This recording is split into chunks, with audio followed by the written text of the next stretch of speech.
Yeah, the Orioles did lose to the Rays on Wednesday to split the quick two-game series, but even with the 1-1 record in this series, the O's showed that they are here to stay in this AL East race, and they're one of the best teams in baseball. If they keep playing against the East like this, they're going to find themselves in the postseason. We'll talk about that and more coming up on this episode of the Locked On Orioles podcast. You are Locked On Orioles, your daily Baltimore Orioles podcast. Part of the Locked On Podcast Network, your team every day.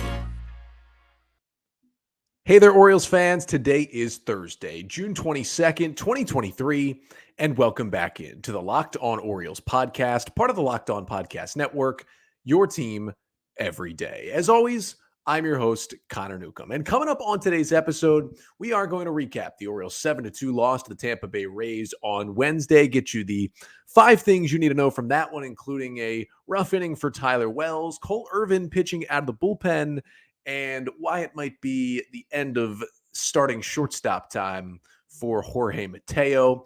Plus, we'll talk a little bit about the Orioles versus the AL East this year and how good they've been in division and why that bodes so well for them moving forward. And then finally, talk about some big minor league promotions that the Orioles made this week, calling up to the next level some players like César Prieto, Jud Fabian, and more. But that's all coming up on this episode of the Locked On Orioles podcast, which is brought to you by eBay Motors. A championship team is about each player being a perfect fit. Same with your vehicle. So for parts that fit, head to eBay Motors and look for the green check. Stay in the game with eBay Guaranteed Fit. ebaymotors.com. Let's ride. eBay Guaranteed Fit only available to U.S. customers. Eligible items only. Exclusions apply. So we start today with an Orioles loss. Final score from the matinee game at the Trop on Wednesday afternoon is the Rays 7 and the Orioles 2, ending a quick little 2-game series between the two sides as they split it 1 game apiece after the Orioles won the opener 8-6 on Tuesday night. And the O's with the loss fall to 45-28 on the season, and they remain 5 games back of the Rays for first place in the East, which is how, of course, they started this series and then split it 1-1. And I'll get you the 5 things you need to know from the Orioles 7-2 loss to the Tampa Bay Rays. And the first thing you need to know is, well, the offense was mostly quiet in this one for the Orioles. That's just baseball sometimes. A day after you score, 6 runs in the first 2 innings against Tyler Glasnow and get 8 runs in a win over the Rays, the Orioles got just 2 on Wednesday afternoon. 2 runs for the Birds in this one on just 4 hits. The 2 runs came off of a couple of home runs. Ramon Urias hit a solo home run in the top of the 3rd inning to get the O's on the board, made it a 4-1 game. Came off of Taj Bradley, the Rays starter, hit it 109 off the bat, 416 feet to dead center. Urias continues to crush righties throughout the year, continues to be kind of an interesting reverse splits guy. And then Gunnar Henderson got one late in the game as well. First pitch of the 9th inning, Henderson hit a solo shot to make it a 7-2 game off of Zach Littell, who had just entered the game out of the bullpen for the Rays. And that home run was crushed as well. 110 off the bat, 437 feet to left center field for Henderson, who hit another bomb, absolutely crushing that baseball. But that was pretty much hit. That was the Orioles' only 2 extra base hits of the day. They only had 4 hits in total. And this was the really tough number to look at. Just 6 hard hit balls on the day for the Orioles. Now, of course, Ryan O'Hearn had one of them. Gunnar Henderson had the only multi-hit game. He had a single and a homer. He had 2 of them. Austin Hayes, despite an 0 for 3, had 2 hard hit balls. And then Ramon Urias' home run, of course, was hard hit as well. And that was just a product of Taj Bradley and how well he pitched for the Rays. 6 innings, 1 run, 8 Ks, and no walks for their rookie 22-year-old right-hander. He allowed 5 of the 6 hard hit balls. It was just classic Rays pitching and Rays offense. This is just how good this team is, this Rays team is this year, and they showed it to the O's on Wednesday afternoon. Second thing you need to know is, though, I mentioned who had the hard hit balls, and of course I did not mention Jorge Mateo, who got the start at shortstop in this one, hitting 9th again, went 0 for 2 with a strikeout, was pinch hit for by Josh Lester in the 8th inning, which ended his day. But it has been rough for Jorge Mateo, who is now down to 224 average on the season with just a 620 OPS. It's tough to watch right now. And the second thing you need to know from the game is we're getting closer and closer to it just being time for the O's to pull the plug on Jorge Mateo as their starting shortstop. I mean, it just has to be getting to that point. Yes, he was incredible in the month of April. He was incredible. I thought he had turned things around. You know, he had changed his approach a little bit, changed his stance, his hands a little bit, and was one of the most valuable players in all of baseball. But he hit 6 home runs in April, and he hit for average, and he hit for power. And despite all of that, it all went away as soon as the calendar turned to May. He was, frankly, terrible. Jorge Mateo had a 316 OPS in May, 484 OPS in June. Yes, it's a little better, but it's still very bad. And I think at this point, I mean, the O's have the off day today, Thursday, and then they host the Mariners starting with a series on Friday.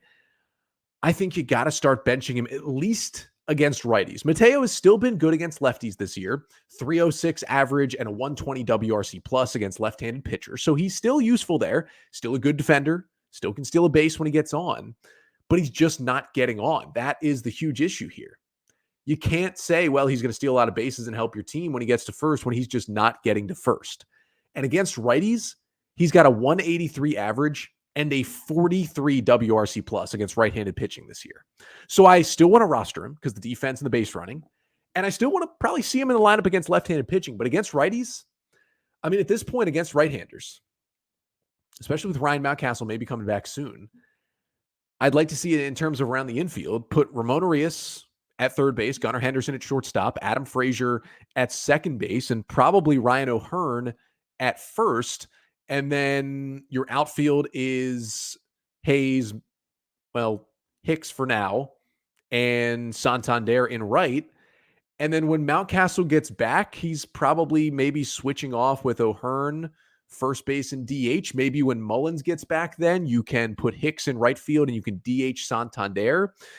You can maybe play Joey Ortiz more. I mean, whatever you need to do, you just can't play Mateo against righties anymore.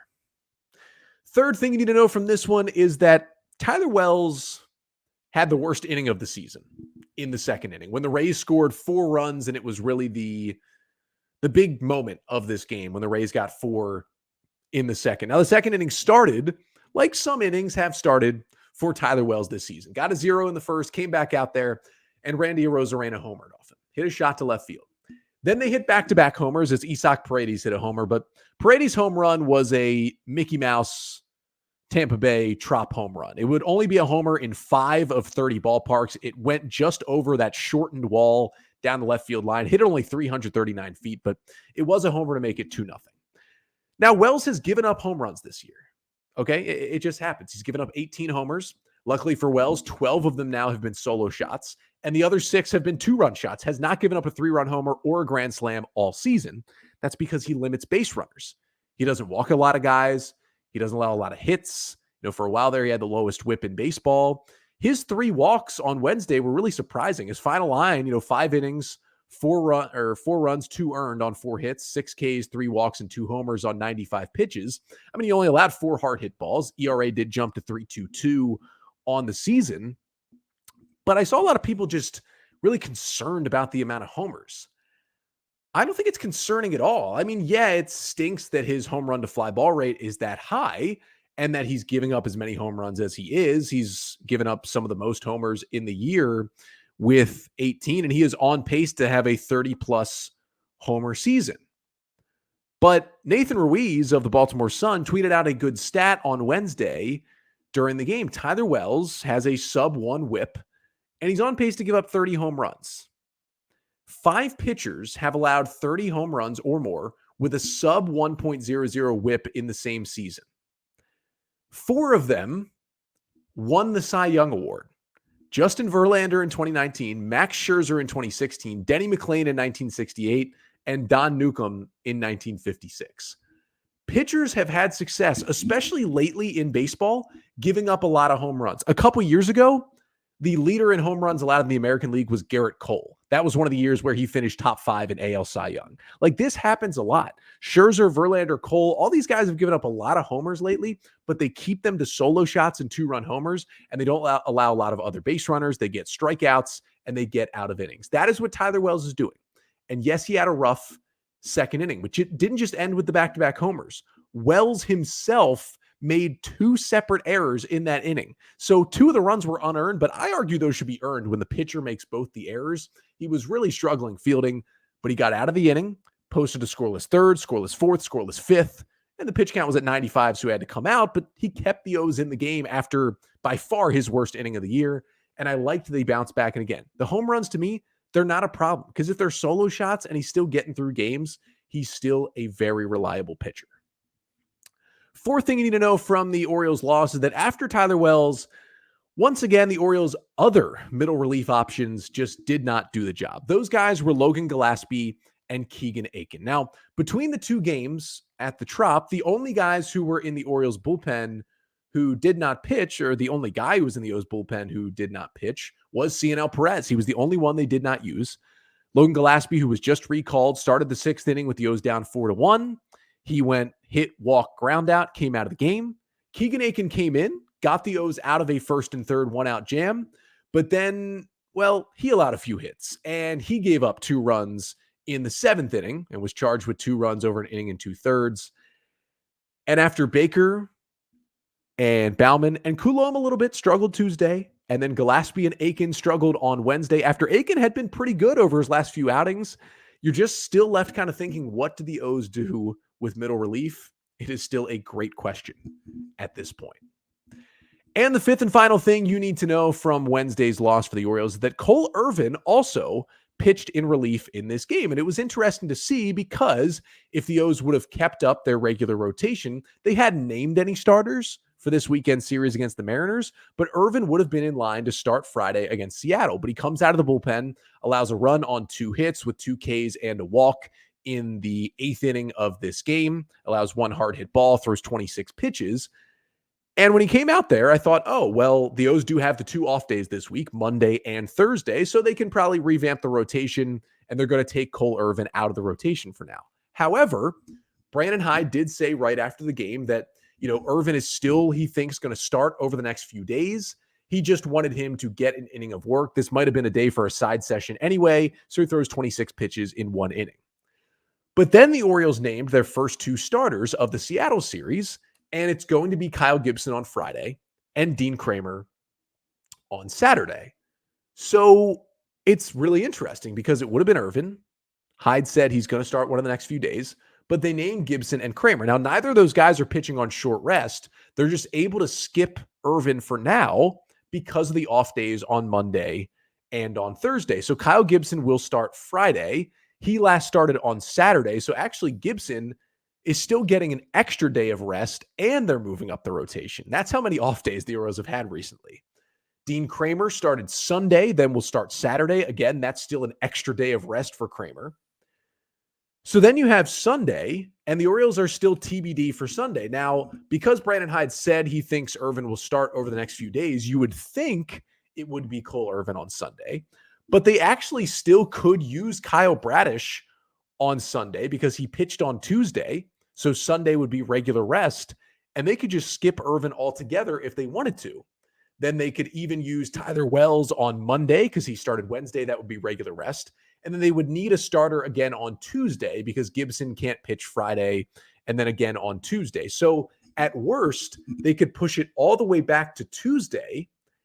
And at that point, they could call up Grayson Rodriguez. I mean, Irvin would be, you'd think, ready to go Tuesday, but Grayson is starting here, not as I speak, but in a couple hours here on Wednesday night. He's going to start again for AAA Norfolk, his 4th start, which means he would be perfectly on regular rest to start Tuesday for the Orioles at home against the Cincinnati Reds. Now, I could see Irvin still starting one of these games, maybe Sunday. I could also see the Orioles just going with Irvin as the long man in the bullpen until Tuesday, and then maybe sending him down and going with Grayson Rodriguez back into the rotation. It certainly could happen, and it was interesting to see the O's do that on Wednesday, maybe trying to shake up the rotation once again. I think it could be a sign that maybe Grayson Rodriguez could be joining the O's rotation next week. But I think the bigger sign is the O's had the 2 off days, and they were able to kind of toy with the rotation a little bit. And Cole Irvin hasn't exactly been great, so you get your better starters in there against a solid Seattle team this weekend. But the O's did lose the game 7-2, and they do split the series against the Rays. But even with that series split, the O's have played great. against the AL East this season. 6 consecutive series against the AL East that they have either split or won so far this season, since losing a series to the Red Sox earlier in the year and then the Yankees. And then since then, it's been smooth sailing against the AL East. So coming up next, I'm going to talk about, how the O's have done against their own division and what that means as the O's move forward here in 2023. But first, this episode of the Locked On Orioles podcast is brought to you by Birddogs. Birddogs are the most comfortable pair of shorts I have ever owned. The comfort is amazing. You can wear them anywhere. You can wear them, maybe if you play golf, you're going out to dinner, you're lounging around the house, you're going to work out. You can wear the Birddogs anywhere. These stretch khaki shorts with this awesome fabric, anti-stink, sweat wicking fabric that's really so great to wear, and they fit me so much better than any other pair of shorts that I own. These are really the best shorts out there. I can't recommend them enough. I have 2 pairs. I really am looking to get more because they are the absolute best. And if you want to get your hands on a pair of these awesome Birddog shorts or pants, they've got amazing pants as well at the site. Go to birddogs.com/lockedonmlb. And when you make an order, you get a free Yeti-style tumbler with your order as well. That's birddogs.com/lockedonmlb for those amazing shorts and pants and a free Yeti-style tumbler. You won't want to take your Birddogs off. We promise you that. So the Orioles fall to the Rays 7-2 on Wednesday, and they split the quick 2-game series, 1 game apiece with Tampa, and the Rays remain 5 games ahead of the Orioles in the standings in the AL East. But the O's still sitting in second place and still with the second best record in the American League, only trailing the Tampa Bay Rays. And that's kind of been the story in the AL East this year, right? Like the Rays have been amazing. Everybody else is trying to catch up. But the O's have actually, despite the loss Wednesday, been really, really good against the AL East this year. The Orioles are now 14-9 against the East this season. 3-3 against Boston, 3-2 against Tampa, 5-1 against Toronto, and 3-3 against New York. That is a pretty good way to stay competent, stay competitive in this division, and get into the postseason. Now, they still have a good amount of games left with the AL East. Next up, they go to New York for 4 games, July 3rd through 6th to play the Yankees. Then July 20th through the 23rd, they're in Tampa for 4 games. July 28th through the 30th, they host the Yankees for 3 games. July 31st through August 2nd, through August 3rd, they are in Toronto for 4 games. August 22nd to the 24th, they host Toronto for 3 games. September 8th to 10th, they're in Boston for 3. September 14 to 17, they are hosting Tampa for 4. And then their last AL East series of the year closes out the season September 28th to October 1st. They host the Boston Red Sox to finish out the year. So still a lot of games in division, despite the changes to the schedule this year where, you used to play every divisional opponent 19 times. Now you're only playing each team in your division 13 times. And instead you're playing every single team in Major League Baseball at least once. I am a fan of the change, specifically when the AL East is clearly the best division in baseball. So it helps the O's to not have to play all those teams 19 times, to play them only 13 times. It also helps that they're having success against every team. They're either 500 or better against all 4 teams, and they're 14-9 in the division. The Orioles were 32-42 against the AL East last season. They did not have a winning record against any of the teams. They were 9-10 against Boston, Tampa, and Toronto, and they were 7-12 against the Yankees. And that was seen as a gigantic improvement from what the O's did against the AL East from 2018 through 2021. Now they're looking like they're going to finish with a winning record against the East, and that is huge for the Orioles. They just need to finish 13-16 in those 29 games I mentioned with all those series I talked about. Just need to go 13-16 to finish with a winning record against the AL East. It's not bad. I think the O's can do that, right? I think they can. They just need to go overall to finish out the season. They need to go just 45-44 overall, and they still have a tough schedule left, but 45-44 overall to get to 90 wins, to get to 90-72. I think that really puts this Orioles hot start into perspective. They basically need to go 500, 45-44, 1 game over 500 for the rest of the year to get to 90-72. I mean, that's doable, right? That is completely doable. They got 89 games left, 45 and 44. 90 wins, especially with the extra wildcard team, pretty much going to guarantee you a spot in the playoffs. Now, maybe not because the American League is so good this year and you got all 5 teams in the East vying for a playoff spot. Plus, you got wildcard contenders in the West, like whoever doesn't win the West out of the Rangers, the Angels, the Mariners, and the Astros, they're going to be competing too. So it's going to be much tougher in the East, but I still think 90 wins get you into the postseason in the American League. And again, think about it like that. Every time the O's lose, just think about it. Wait a minute, they only have to go 45 and 44 the rest of the year to get to 90 wins? I think the way this O's team is played, I feel pretty confident they can stay at 500 for the rest of the season. I feel like you would too, right? And so I just wanted to get a little look at this schedule here because, yeah, it's daunting to get to the postseason. The O's haven't been there since 2016, but they've set themselves up so well, especially with this to play in their tough division, toughest division in baseball. You go 500 the rest of the way, you're in the postseason. Kind of makes you feel pretty good about where the O's are here as we sit on June 22nd. But the O's in the minor leagues, as we've talked about, also sitting well. Still the number one system in all of baseball. And they made some promotions in that system earlier this week that they didn't quite get a chance to get to, but wanted to talk about them here to finish off the pod. That is coming up next. So the Orioles did fall to the Rays 7-2 on Wednesday afternoon, and then an off day here on Thursday, another off day. June just sprinkled with off days for the Orioles, hoping they can take advantage of those off days before they return home Friday for a series against the Seattle Mariners, a team that finally made the playoffs last year after that long postseason drought, but they've kind of struggled this year, kind of hovered right around 500. Hopefully the O's can get a series win this weekend, and you can catch every pitch of the Orioles hometown broadcast this weekend against the Mariners with the SXM app. That's with SiriusXM. Just download the app and search Orioles. But no game today. Again, the off day Thursday before the game Friday. But the O's did make some minor league promotions earlier this week. They've got some minor league games that you can potentially watch today. Cedric Mullins, Ryan Mountcastle on rehab in Norfolk. And there were some big names that got promoted on Sunday, first reported by Steve Molesky of Masson, and just wanted to kind of run through some of the big names that got called up. So let's start with the guys who went from AA Bowie to AAA Norfolk. Now, when this was reported, a lot of people thought, oh, that means they got to send players from AAA to the big leagues. Jordan Westberg and Colton Cowser are coming up. Now, unfortunately, that did not happen. But still some big names went up. The first was César Prieto, who was the Orioles' kind of big name signing out of Cuba a couple years ago, kind of an older international free agent who had just been amazing in the Cuban League, hitting over 400, never struck out, never really walked either, but he was great.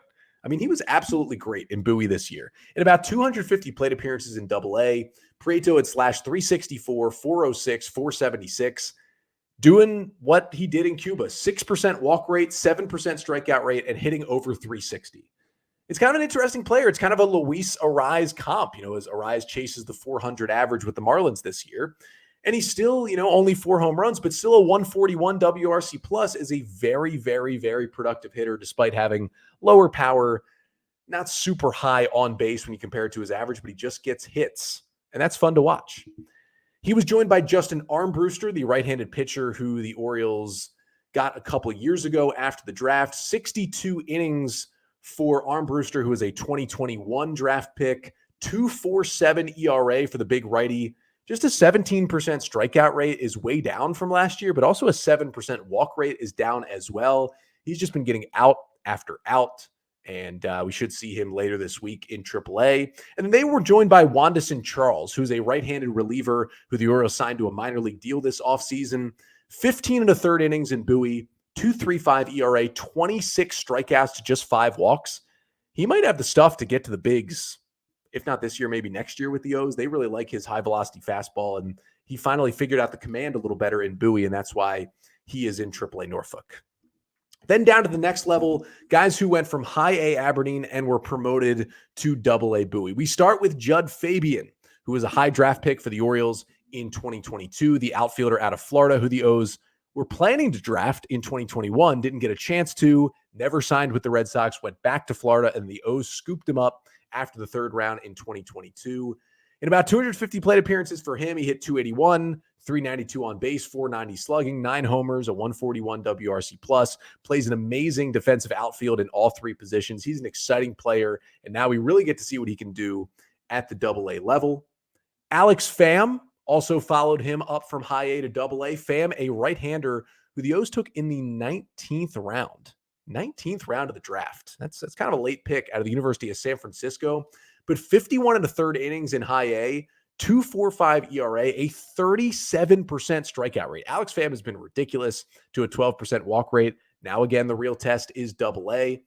2 more pitchers went up to AA Bowie. Keegan Gillies was another one of them who has kind of missed a whole lot of time with injury since the O's took him in the 15th round out of Tulane in 2021.